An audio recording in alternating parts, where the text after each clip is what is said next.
This is the University of Otago.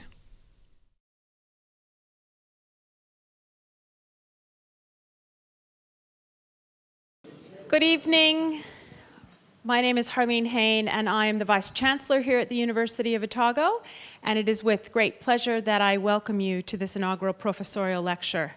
This is the one time during the week where we all take time out of our busy schedules simply to listen to the academic brilliance of one of our own. It's fantastic to have members of the academic and the general staff here, students, and members of the general public. Now, typically, when I say a few words at the beginning of these inaugural professorial lectures, I comment on the success of the professor's career to date. Now, tonight is a little bit different because not only has John Knight had one successful career, he has actually had many successful careers. He began his research career as a biomedical researcher. He spent time owning and running his own business. He came back to university as a student, and he then carved out a new niche for himself in the Department of Marketing. Now, for many of the students in the audience, this might seem like a somewhat inefficient way to organize your professional career. But as you will see from tonight's lecture, Professor Knight has actually been able to weave all of these strands together to create a dynamic and academically rich research program. Like you who are joined here today, I very much look forward to what he has to tell us this evening. I will now hand over to Professor George Benwell, who will tell us a little bit more about John's very interesting journey to professor. I reliably informed, because it sent me to the literature today, that this lecture is going to be more about less or less about more. And I actually have read a paper today on this matter, but I'd like to forget entirely about the paper but read you a two-line quote, which has got nothing to do with John's lecture, but I think it's a brilliant quote. Only when you look at ants through magnifying glasses on a sunny day do you realise how often they burst into flames. For those who know this from Harry Hill, which was the prelude to a paper on a similar matter that John's going to talk to us. I'd like to follow up the Vice-Chancellor's point and read you John's CV in somewhat of a longer form than I normally would, because I think there is a long story about a very clever gentleman that explains why he's good at what he does today. So bear with me. John Knight was born in Waipukurau and grew up on a sheep and beef farm in central Hawke's Bay. He came to the University of Otago in 1967, where he studied zoology, completing a BSc honours with first class honours in 1971. He then began a career as a medical research that spanned the next 20 years.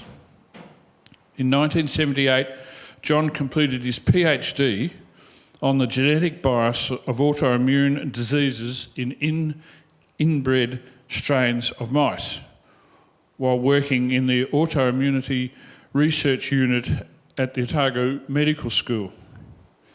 He spent a year as a research fellow at the Imperial Cancer Research Fund Tumour Immunology Unit, that's hard to say, at University College London. He then returned to Otago Medical School to continue research at the Medical Research Council Autoimmunity Research Unit. In 1985, he was awarded a Fulbright Hays Fellowship to travel to Bethesda, Maryland in the US to conduct research at the National Institute for Mental Health, another twist in his career. Following this, he was invited back as a guest researcher in the section on brain biochemistry at the National Institute for Mental Health, Bethesda, back in Maryland in the US. He again returned to the medical school at Otago in 1988, where he became a senior research fellow in the Department of Psychological Medicine until 1991. He then spent several years outside academia pursuing business interests in a range of areas, mainly related to agriculture and forestry. Returning to academic study, which you would after doing all that, he completed an MCom, already having a PhD and a BSc. He completed an MCom with distinction in international marketing at the University of Otago in the year 2000.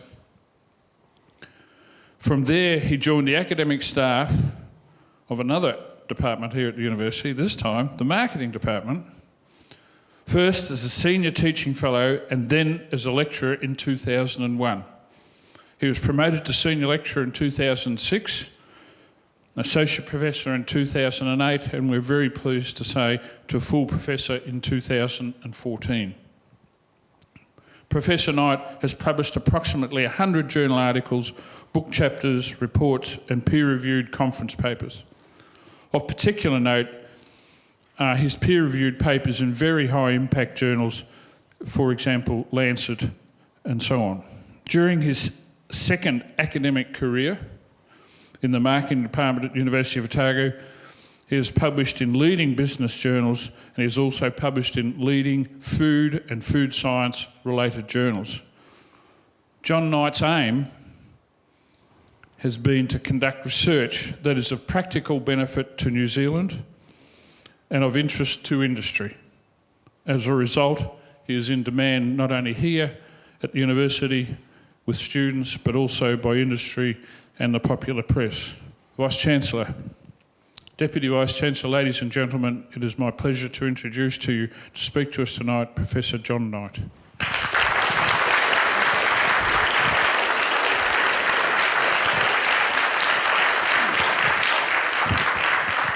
Thank you, Professor Benwell, for those very kind comments. Good evening, ladies and gentlemen. I'm aware of a letter to the former Vice-Chancellor asking that I be sacked and that my research reports be burnt or something equivalent. And the university reaction was to appoint me to give lectures in the winter lecture series in Wellington and Auckland. And I was very reassured by this demonstration of the belief in academic freedom. But what on earth could I have done that would lead people to have such strong views? I'm going to tell you a little about that this evening. Now, we've heard a bit from Professor Benwell about my career. Career, of course, is one of those very interesting words in the English language that has two very different meanings, and I will concede my path is much more like the second than the first. I'm very keen on this quote from Mark Twain. Why not go out on a limb? That's where the fruit is.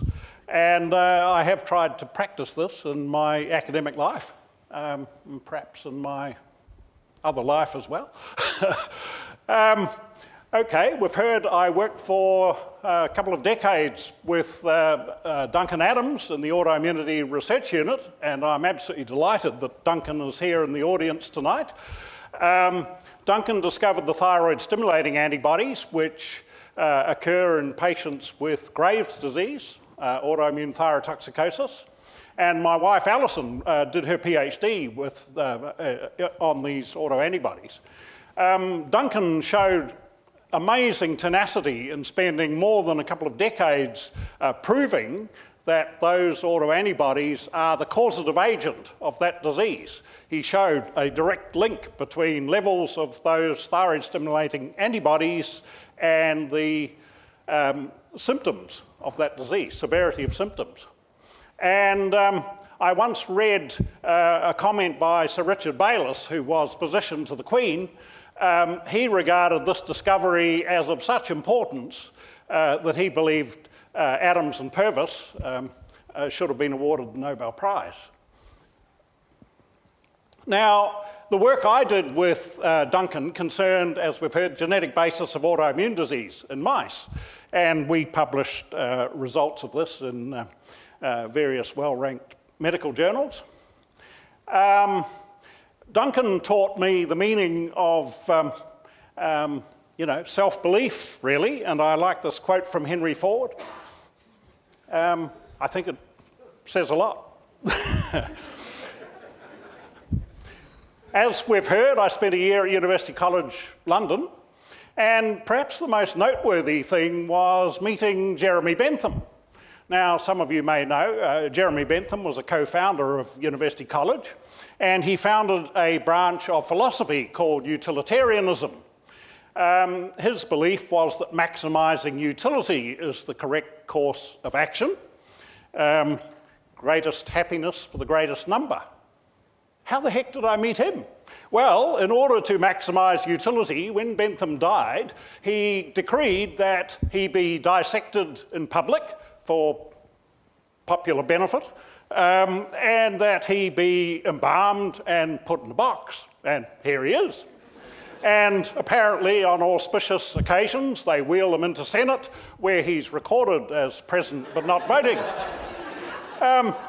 Perhaps Otago would benefit from having a stuffed professor to take to Senate occasionally. Okay. 1981, the SIBA Foundation flew me to London for a symposium on receptors, antibodies and disease. And this symposium, they gather a couple of dozen people together and you're sequestered in a hotel for a best part of a week, and a book gets produced from as the output from this. But I just want to mention two people subsequently won Nobel Prizes who were at that symposium, and somehow I missed the cut when they were being handed out. And Craig Venter, he's the maverick who sequenced the human genome long ahead of the official Human Gene Project. He just went and did it. Interesting. Anyway, I published a hypothesis in The Lancet in 1982. It was influenced by what I'd heard at that SIBA meeting in London, but also it was based on what Duncan had shown in terms of autoantibodies that not only bind to receptors, but stimulate them to overactivity.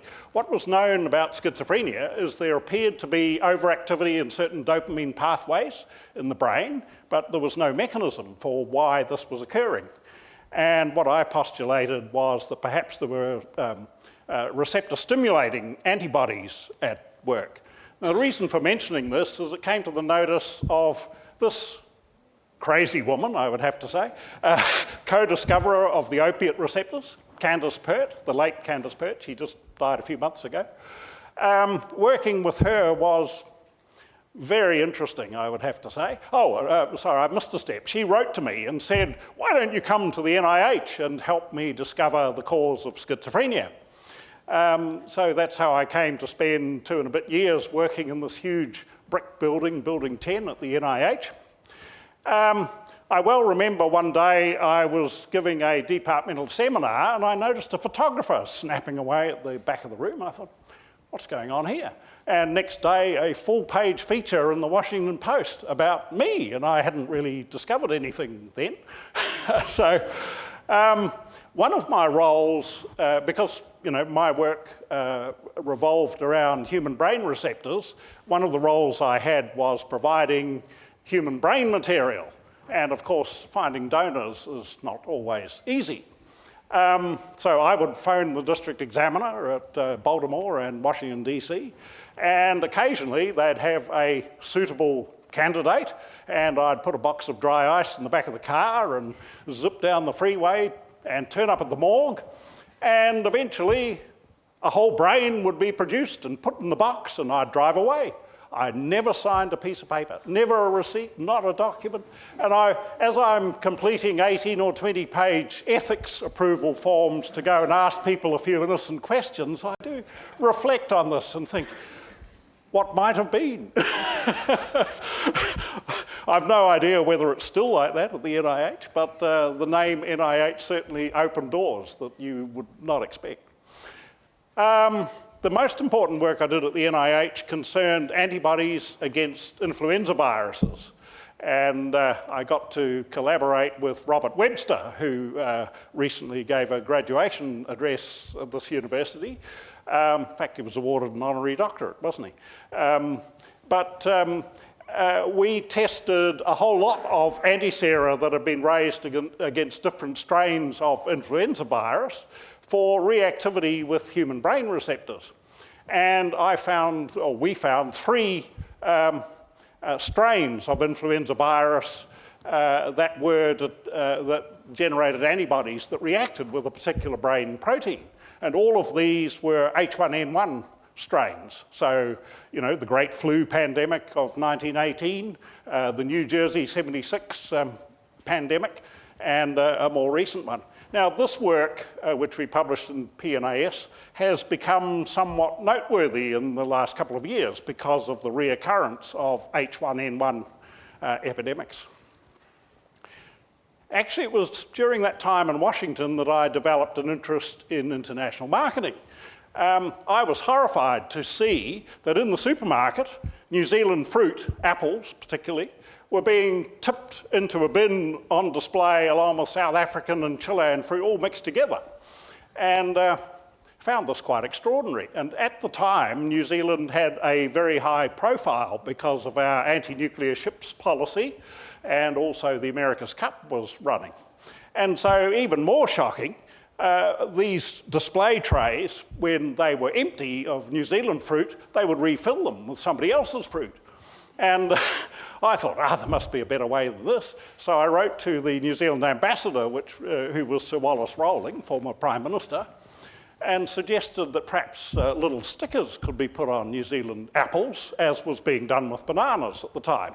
And he wrote back to me, "Oh, you can't tell me anything about the fruit industry. I grew up in an orcharding family and I did my master's on the economics of the New Zealand apple industry. It'd be totally prohibitively expensive." And I happened to be sitting on a plane next to a gentleman who turned out to be from the Apple and Pear Marketing Board. And I told him about this, and within a year, those annoying little stickers appeared on all our fruit. So maybe it was my fault. The story of life in Washington would not be complete without mentioning the 18th of October 1987. That date sticks in my head. It was a Sunday. I'd been indulging in irrational exuberance, like so many other people, and buying shares in whatever company was sprouting up like mushrooms at the time. And on the 18th of October, I got very cold feet. And I phoned our stockbroker in Dunedin, and I said, "I want to sell all the shares we own." And he said, "Oh, that's a bit extreme." And I said, "Just do it." And he did. And next day, the 19th of October, was the 1987 crash, which could have wiped us out, to be honest. I heard later the stockbroker went bankrupt. So, I shouldn't laugh. And of course, this is called the October effect, from the famous quote from Mark Twain, "October, one of the peculiarly dangerous months to speculate in stocks." You can read that. As we've heard, the 1990s was a time of great change for us. Research funding had become precarious. I got involved in various business ventures. The reason for telling you my experience of the 87 crash is it completely warped my judgment. I thought I'd been skillful, but of course it was pure luck. And, but it took me some years to appreciate this fact. And anyway, the companies I got involved in, it became very clear that there was a serious need for marketing skills, which I didn't have. And I was talking to David Buisson, who used to be head of the marketing department here, and he said to me, "Oh, there's great opportunities in marketing for people from other disciplines, particularly science," because he himself was a food chemist. And so he encouraged me eventually to come and complete a master's with the late Jim Bell, who used to say, "We'll make an academic of you." And I was highly sceptical. It was never my intention to become an academic in marketing. I was wanting to learn skills for practical use. But one event did change my mind. I was in Seoul in South Korea, and I was in the process of negotiating a contract with a very large pharmaceutical company to sell large quantities of deer velvet extract, because one of the companies I was involved in was a deer farming company. And came back to New Zealand, and a week later that company disappeared. It went into receivership, and we came so close to losing a container load of product. So at that point I thought academic life's quite appealing. Okay, so the subject I've chosen, Homo Heuristicus and the misperception of risk. You can see I know quite a bit about risk from personal experience. Homo Economicus, the idea of the economic man who thinks rationally and in their own self-interest. This has been very prevalent in economics for more than 200 years. It goes all the way back to Adam Smith in 1776. And these ideas have permeated into theories that are held dear in marketing. The theory of reasoned action. I mean, this is about rational decision-making, supposedly. But over in psychology, people have been working very hard to uncover the secrets of how people think. And this goes all the way back to William James of 1890. And I noticed the new psychology building is the William James building. And William James is sometimes called the father of American psychology. He founded the field and developed the first teaching course in psychology, apparently. Okay, these dual process theories propose that we humans have two systems for thinking. The system one, as Stanovich and West have termed it, the fast and frugal system, the system that enables us to make effortless decisions. And then the second system, which is based on slow, conscious reasoning. Now, the first system works pretty well most of the time, serves us well, except it's prone to biases. And in 2002, Daniel Kahneman was awarded the Nobel Prize in Economics for work he'd done with the late Amos Tversky developing prospect theory, which basically is concerned with the biases that are inherent in the intuitive way of thinking. Prospect theory proposes that instead of evaluating outcomes, we humans have a great tendency to focus on the value of gains and losses. That would be okay if they were balanced, but they're not. Losses loom larger than gains, and we humans have a tendency to overrate potential losses and underrate potential gains. Aversion to significant harms that have a low probability of occurring, like your airliner disappearing out into the, sorry, bad joke. Very low probability of occurring. And this is based on heuristics, mental shortcuts that provide a good enough answer to a difficult question. So gut feelings, if you like, or intuition. Now, a particular type of heuristic that Kahneman describes is availability, the ease with which instances come to mind. So shark attack, very low probability of ever happening, but we can all think of reading about such a phenomenon. And of course, this brings me to the title, which I've borrowed from Gigerenzer and colleagues. In fact, they go even further and say this is the dominant mode of thinking that we humans indulge in. People have pointed out that this is the thinking system which has helped us evolve as humans, because our forebears, those who could think fast and make instant decisions as to whether that charging animal was food or something to run away from, they left descendants. So you can see, big evolutionary pressure. Now, in marketing, we tend to use symbols to increase availability, things that are easily recalled, logos, and catchy phrases. Just do it. Fantastic. Nike, of course, is the Greek goddess of victory, So this is a particularly good brand for the products they sell. There are some authorities who say that a brand is not only triggered by these kinds of symbols, but in fact is a person's gut feeling about a product, service, or company. Let me give you an example. Apple, with its Think Different campaign, when Apple was in desperate straits, was heading for bankruptcy, and they decided to bring Steve Jobs back into the company, he was instrumental in launching a new strategy for the company, and it was based on inspiration. It was based on having a vision. And we can see it here in this little video. Here's to the crazy ones, the misfits, the rebels, the troublemakers, the round pegs in the square holes, the ones who see things differently. They're not fond of rules, and they have no respect for the status quo.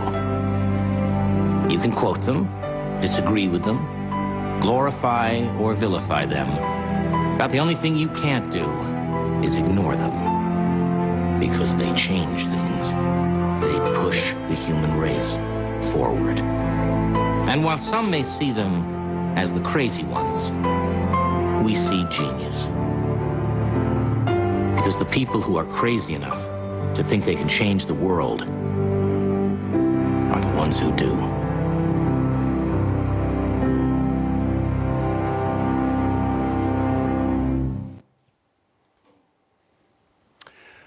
Okay, I feel that inspiration such as that sort of works better, not just for consumers, the consumers the company is servicing, but also the employees of the company.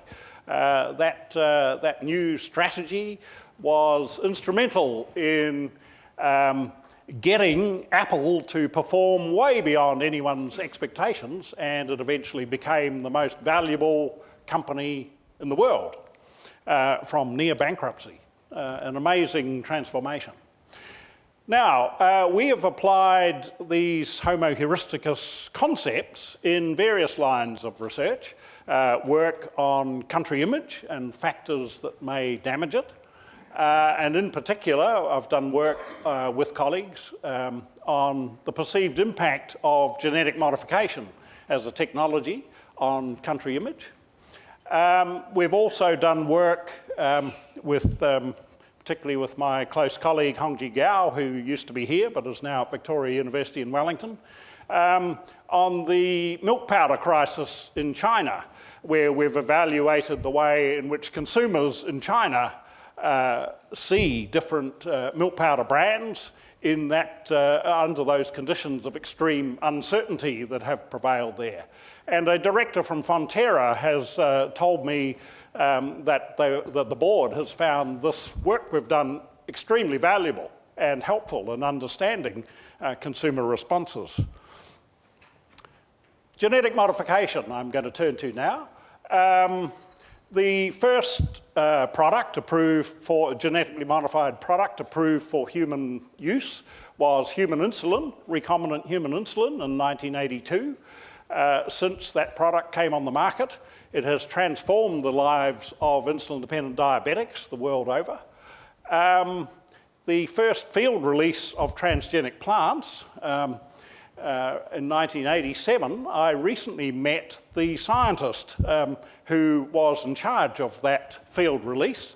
And to my surprise, it happened in Cambridge in the UK. I'd imagined it would have been in the US, but not at all. And chymosin, the first enzyme from a GM source, this was approved for use in cheese production in 1988. And ever since, most of the world's cheeses have been made using GM enzyme. So this is old technology. This has been around for decades. And it's been adopted by lots of countries, all those shown in green. And New Zealand, for various reasons, has stayed aloof from this technology. a beacon of enlightenment or ignorance, depending on your viewpoint, in the South Pacific. So the Royal Commission in 2002 said that New Zealand should keep its options open and proceed carefully. Now, what I was struck by was the number of people submitting to the Royal Commission who argued that use of this technology would irreversibly destroy our clean green image in exports of food products and also in the tourism industry. And I thought we should test this and see what the evidence is. Okay, people are still arguing this. GMOs, a serious risk to the economy and the clean green brand. Now, a similar claim has been made in relation to nuclear power, and here's some thoughtful people concerned with this issue. So, will GM crops damage our country image? How do we go about testing this? We believe that if we asked consumers, they would tell us what they thought we wanted to hear, and it would be very difficult to get true opinions from consumer surveys. A commentator in the Times of London made the point that asking people whether they're for or against GM crops is about as silly as asking whether they're for or against fire. It depends entirely on the context. So we decided that what we needed to do, in fact Rob Lawson inspired this idea, was to go out and interview gatekeepers in the food distribution channel. Now, by gatekeepers, I mean the people who, in fact, have it in their power to make decisions on behalf of thousands, or in some case millions, of end consumers. In fact, I well remember interviewing the CEO of a fruit distribution company in Hamburg, and from this little hub, there were trucks going out all night from Hamburg to Poland, to Hungary, to France, to Italy, to Spain, all from the central hub. And he said, oh yes, we Germans joke that 10 people decide what Europe eats. There was some truth. I mean, these people hold immense power in their, in the channel. I'm going to show you a little video clip from television, which describes the results of our study. It's a bit historic. This is the late Sir Paul Holmes. He's in fine fettle, as you'll see. Christchurch still had a cathedral, and we had a Labor Minister for the Environment. Well, shortly tonight, the Environment Minister Marion Hobbs and also John Carapiet from GE Free New Zealand. But first, some of the issues.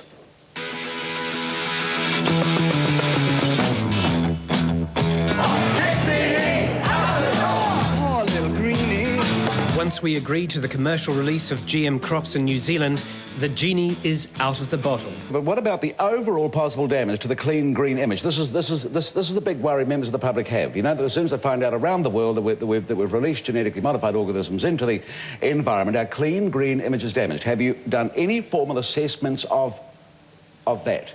University of Otago has, not asked for by the government, but they did a magnificent work called Trust and Country Image, and which had virtually said that clean green image isn't what sells our products. What sells our products is our very good quality assurance with food, our ability to trace where our crops are grown, where our lamb is grown, where our beef is grown, and be able to verify that out on the world market. That's right. That's a University of Otago Business School study by Dr. John Knight. In fact, they found this out by going to Europe. They went to 17 very big food distributors in Europe, at least one of whom distributes food, has a turnover twice the size of New Zealand's GDP. Only 3 of the 17 had even heard of our clean green image, and nobody cared about genetically modified organisms. It was the things that Marion Hobbs is talking about. No, they actually did care about genetically modified organisms. In certain ways. And do you know what they actually recommended? That the government hold off on commercial release for all our major food exports. And that, as they talked to, did not want anything to do with GM, including the feed that goes to animals. That is an entirely incorrect misrepresentation of that report, and I've read that report. And I've read it too. And if you look at the back page, in the conclusions, they recommend the government does not allow commercial release of our major food products at this stage. Now, all they I disagree, said was, John. well, Minister, what did they say? I disagree, John. They actually said that there could be a marketing problem if you were marketing genetically modified lamb into Europe. Because that there opposition would is be a growing. problem there. And they said take that on board in your decision making. They didn't say don't genetically modify potatoes. In fact, they said if there was work done on potatoes, there would be no effect on non-genetically modified or conventional lamb. They said there was no crossover between something you might be doing on one crop and the actual food you're promoting. And so I think that is a really false picture that you've just given, John. I do hasten to point out that news item was the subject of a complaint to the Broadcasting Standards Authority, and the complaint was upheld. Holmes clearly completely overstepped the line on participating in the debate. But anyway, it makes a very interesting point. Different people take completely different things out of the same document. Perhaps we don't write very clearly. Must be Damien's fault. Okay. Now, industry was extremely interested in the results of this study we'd done, and also public policy makers. But the catch was how to turn that into an academic publication or two. And I struggled with this because coming from a science background, I found the way people wrote papers in marketing was quite a mystery to me. But anyway, eventually we figured out how to do this and publish this in the Journal of International Business Studies. The most important finding really is this one. We asked gatekeepers their views of products from countries that already had this technology. Did it influence their sourcing of products, for example, from Australia, where there was 100,000 hectares of GM cotton? Clearly it didn't. They couldn't understand how you could think there might even be such a connection. It had just never occurred to them. And the other really interesting thing was we heard from 3 of these respondents that Europeans, in their view, were ready for GM foods, provided the benefits were made clear. I was surprised to hear this because at the time the news media was full of the claim that the whole of Europe is implacably opposed to anything to do with this technology. But anyway, we, with my close colleagues Damien Mather and David Holdsworth, we decided we should set up some experiments to test whether people were prepared to buy GM foods under some circumstances. And the first stall was, we found a disused fruit stall up near Queenstown, and we set up shop. We got ethics approval to mislabel fruit as organic, as conventional, or as genetically modified.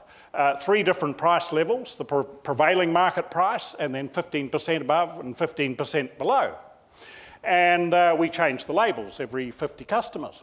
Now, I hasten to point out, before people paid money, we said, oh, look, excuse me, this is a university-run experiment. We're sorry we deceived you, but you can have, all the fruit is identical. You can have it at the lowest price shown. And I was very fortunate when this went to the ethics committee because I heard later a psychologist on the ethics committee said, deception. Oh, we in psychology deceive people all the time. So that was all right. Okay, so you can see here that at the prevailing market price, there was a definite preference for organic. But when there was a price differential, Homo Economicus takes over. And when the GM product was 15% less and the organic was 15% more, well, this became the dominant market share. And of course, this price differential reflects the lower cost of production and the increased yield that you would expect from this technology. So we then applied to AgMart for a couple of $100,000 grant to take this experiment to various European countries. And here's Anna setting up shop on the side of the road in southern Sweden. We went to Sweden, to Germany, to France, to Belgium, and to the UK, and set up real shopping situations. Now, the interesting thing is here, in 3 of these markets, we conducted this experiment in 2 different ways. We had the actual fruit stalls, but then, after we'd finished that, we handed out a survey, a questionnaire, which had coloured photographs of the fruit, exactly the same choice information, but the results are totally different. They're so different that my colleague Damien Mather had just thought something had gone wrong with it. But I mean, we eventually, it just became clear that the way people responded on a piece of paper was totally different to how they were responding when they thought they were buying fruit to take home. Now, this is pretty interesting from a theoretical point of view. But we thought, where are we going to publish this? It doesn't really fit in the mainstream marketing literature. And I had this notion that maybe the people who might be interested are biochemists. So we sent it to Nature Biotechnology. It was a bit cheeky, but they don't normally publish marketing studies. But anyway, 4 reviews came back in about 3 weeks, whereas in marketing they take a year or 2, typically. And highly appreciative of what we'd done, but they said, oh, we don't want that conceptual stuff at the front, and take away that discussion. We don't want any of that. We just want what you did and what you found. And so this very brief paper appeared in Nature Biotechnology. Now, an interesting thing is we gathered reasons from people. We asked them, why did you choose whatever you've chosen? And people were very happy to tell us. And we collected hundreds of these, but I'm just showing you 3. I thought they all looked the same, but I tried all 3 types, and these ones taste better. People were astonished when we said, oh, look, this is all the same. They could not believe it. They'd convinced themselves that those taste better, sweeter, or whatever. And this one I like. Most people think organic is best, but I'm not sure if this is really the case. So influenced by what other people think, chose organic. And this one, I don't believe in organic. I'm an organic sheep farmer, and I know you can play around with the rules to suit yourself. Yeah. Anyway, that paper did me quite a lot of good because a molecular biologist at Cornell University, Chinese, invited me to give a market perspective at the first International Symposium on Molecular Strategies for Crop Improvement in Beijing. And so here were all these clever crop scientists, and here was me trying to point out what marketing had to say about this. It was daunting, but very interesting. Unfortunately, they sat me next, for this photo, they sat me next to this guy who was from Monsanto. Certainly not my choice. I hate to say it, but I can see why Monsanto has such a bad name. He swaggered, he was a brazer, he was, I hate to say it, he was the typical ugly American. He acted it out. And, and he couldn't see the Chinese were detesting this attitude. But anyway, in total contrast, this gentleman here is Ingo Petricus, who is the father of golden rice. He has spent 20 years developing rice with his colleague Peter Bayer in Germany, rice which expresses provitamin A. Vitamin A deficiency is a huge scourge in the rice-eating part of the world. People go blind, kids go blind. It causes lots of ill health. And they have taken genes from daffodils and incorporated them into rice so that rice expresses provitamin A. That product still has not been commercially released. It is still going through the process. I'm going to turn now to a slightly different topic, the possibility that the clean green image in our tourism industry could be affected by GM. And what we did is we surveyed 500 overseas tourists, first coming into Auckland Airport. These are first-time visitors.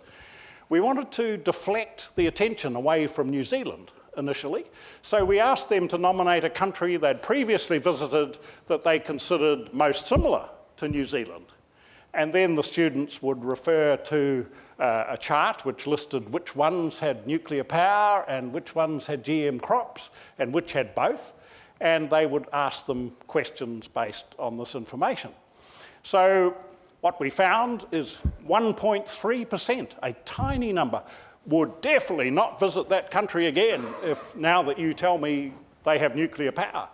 And I guess common sense tells you that presence or absence of nuclear power is not really going to influence tourists' choice of destination. Think of Paris, which I believe is the world's #1 tourist destination, and something in excess of 80% of all the power in France is nuclear.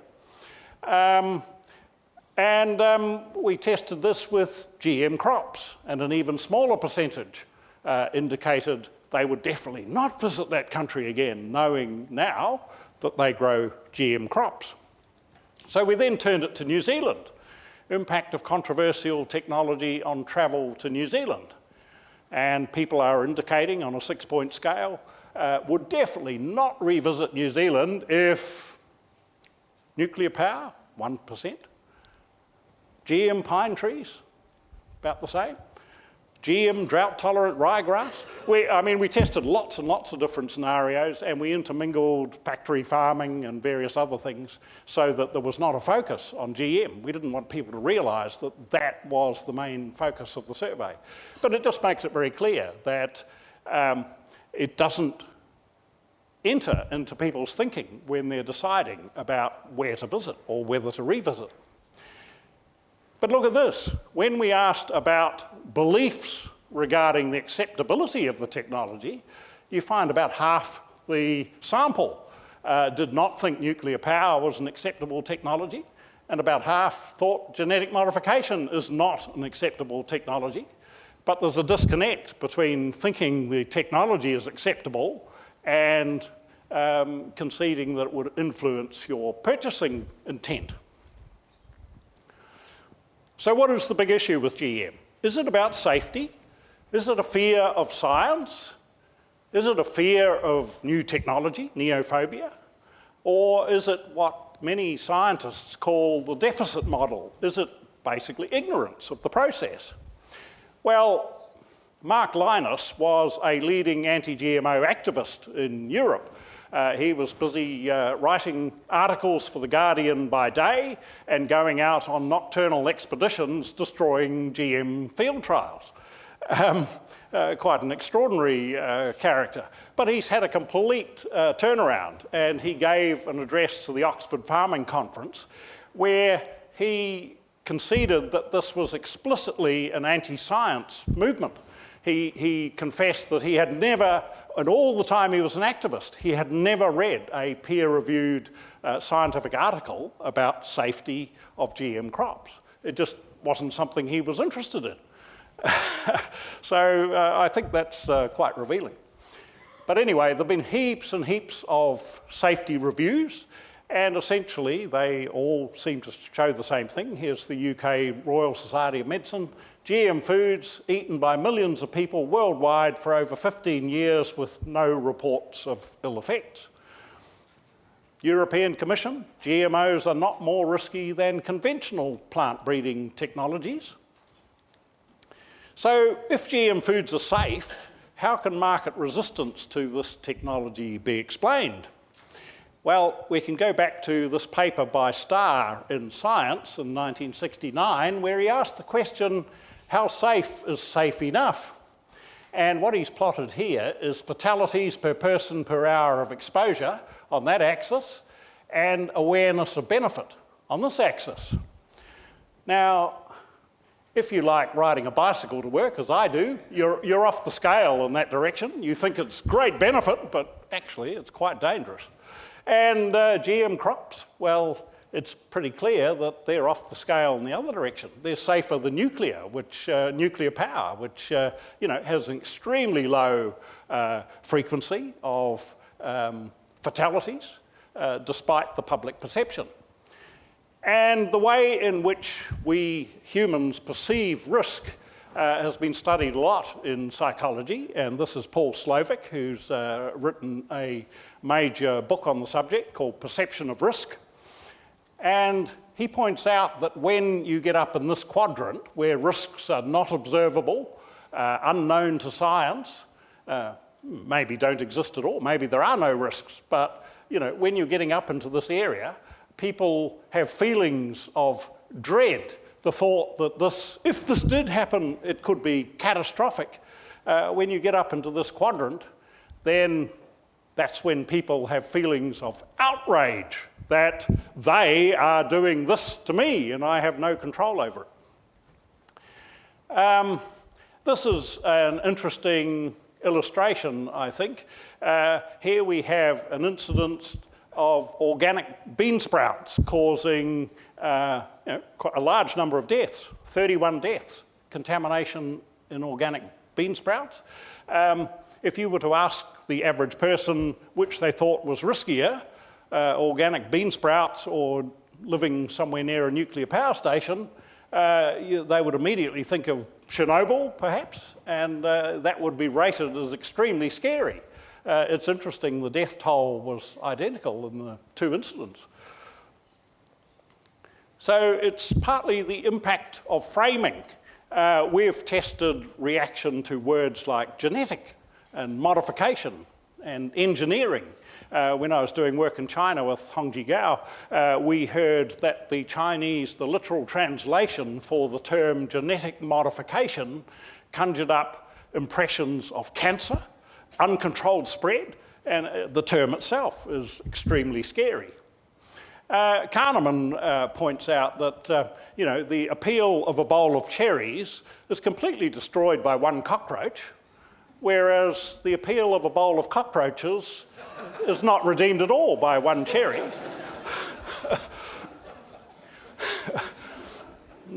So how safe are ordinary foods anyway? Now, this is a very good question. I particularly like the plants of the Solanum genus. Very beautiful flowers, aren't they? And of course, lots of them produce stuff that we like to eat, but some are deadly.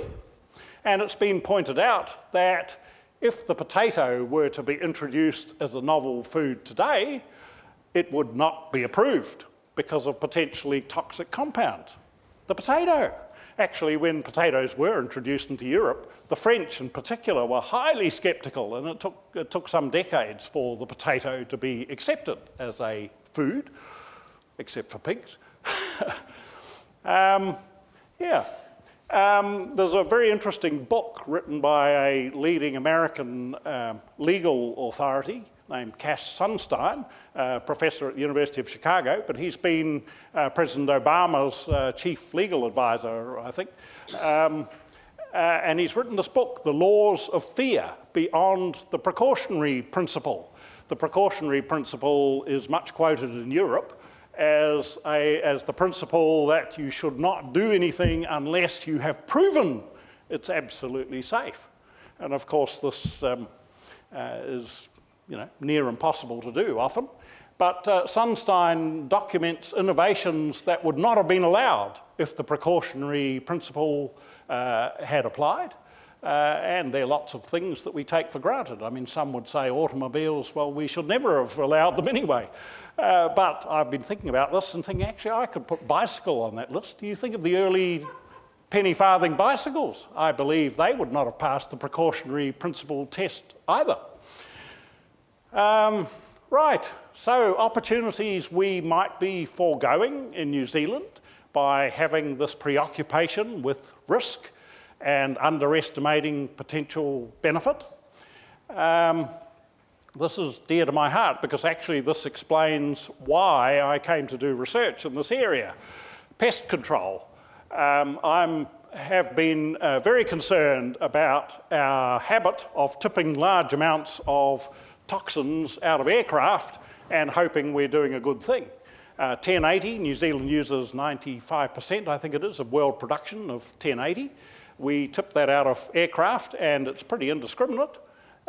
It certainly is putting certain species at considerable risk. And in the early 90s, I tried to develop species-specific immunotoxins, poisons which would only kill one species at a time. I took out a provisional patent and tried to get research funding to support this, but had no luck. And while I was involved in this, our son, Rob, our eldest son, came up with a much better idea. He proposed that it would be, he'd been reading a book by Richard Dawkins, and he came up with the idea that you could genetically engineer a species to produce 95 to 98% male offspring. And he set up a computer model that showed that this would cause a species to go out of existence if you release these into the wild. I obtained a grant from the NZUS Collaborative Science Fund for he and me to go to Princeton University for a meeting with the world expert on meiotic drive, Lee Silver. Did you know Lee? And in the course of that discussion, Lee said to Rob, why don't you come and do your PhD here? So he did. And he's now an American, and he is a leader in the Human Microbiome Project. We have applied on 3 occasions for funding to, jointly applied for funding to pursue this model. Every time the reviewers say, this is a fantastic idea, but GM, the public won't accept GM. So that, I believe, is what has stopped this being funded. So that explains from a personal point of view why I have turned to studying why people are so opposed to this benign, apparently, technology. Many other applications that could be used. I'm just going to refer to one. PSA in the kiwi fruit industry. Here's healthy vines and here's diseased vines. This is not a pretty picture. It may turn out that the only way of rescuing the kiwi fruit industry is to use genetic modification technique to make plants resistant. Here is the gold standard example. This is Dennis Gonçalves, who is a Hawaiian scientist who was working at Cornell University. He and colleagues have rescued the Hawaiian papaya industry. Here are diseased plants, ring spot virus, and they have used genetic modification to make plants resistant to that virus, and it has rescued an industry that was about to disappear. So, my conclusions: the fear of GM technology is in large part non-rational. The idea that there would be a risk to country image, I think, is a misperception based on no evidence. Risk aversion is outweighing people's perception of possible benefits. And the benefits to consumers in GM products need to be made much more explicit. I do think that in New Zealand we should focus on non-food applications of this technology. And the GM-free branding, I think, is of limited, if any, benefit. You read about it in the paper, but there is no evidence I'm aware of. I have lots of people to acknowledge, people I've collaborated with, many here. Also the student researchers who have taken part in these experiments. And I'm going to leave the last word to Stephen Fry. Old professors never die, they just lose their faculties. Thank you.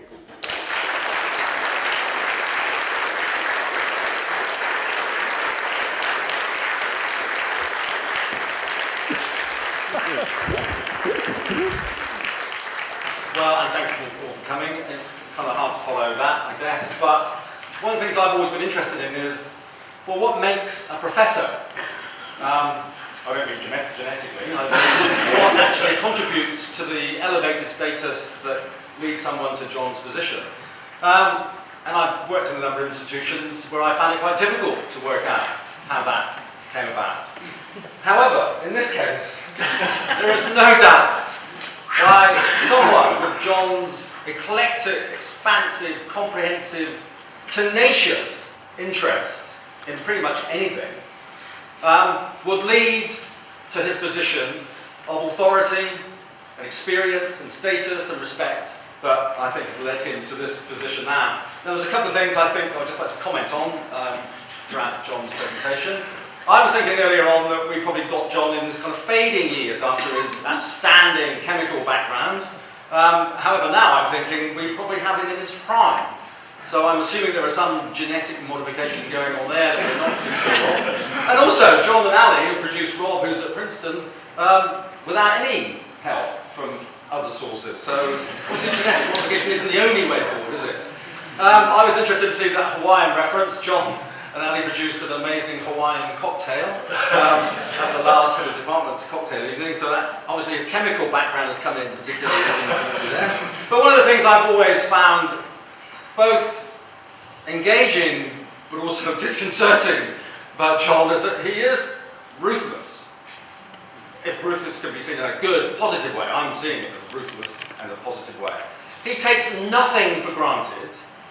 He does not let an offhand, ill-thought-out, what I would consider to be a casual moment go past without him saying, well, what do you mean by that? What do you understand? Have you got evidence for that? A number of times I've had to think to myself, no, I won't say that, because I have no evidence, just my opinion.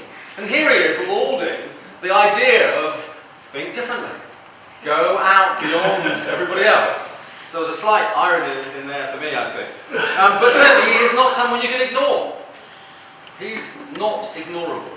And I think he is a great example of a free spirit, a free academic mind, but underpinned by the most important elements of integrity and professionalism and honesty and propriety. And I think that that whole combination of intellectual ability and individual integrity is what makes him a professor. Last couple of things, though. I think his kind of work is characterised by a number of things. I think integrity is the most important thing. I think humility is really important, and also I think collegiality. We had some examples there of all the people he's worked with, and he's the first person to say, well, this wasn't my idea, this was somebody else's idea, I've adapted it, I've worked with them. And there are as many students up there as there are colleagues, and I think that's a real testament to John's relationship and his encompassing, cooperative way of working. And I'd just like to finish on something personal that I've experienced recently. He is an outstanding researcher, it was a great experience, he writes really well. So I gave him a copy of a paper I'd written recently, but I thought it was pretty good. I've been working on this for a while.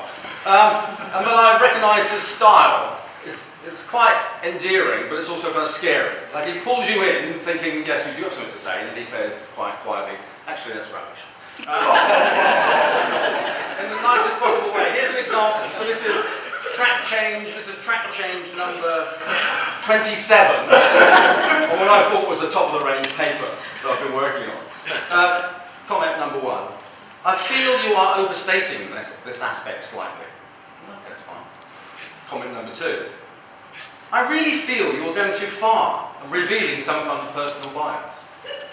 The third one. Sorry, I think this is a heap of crap.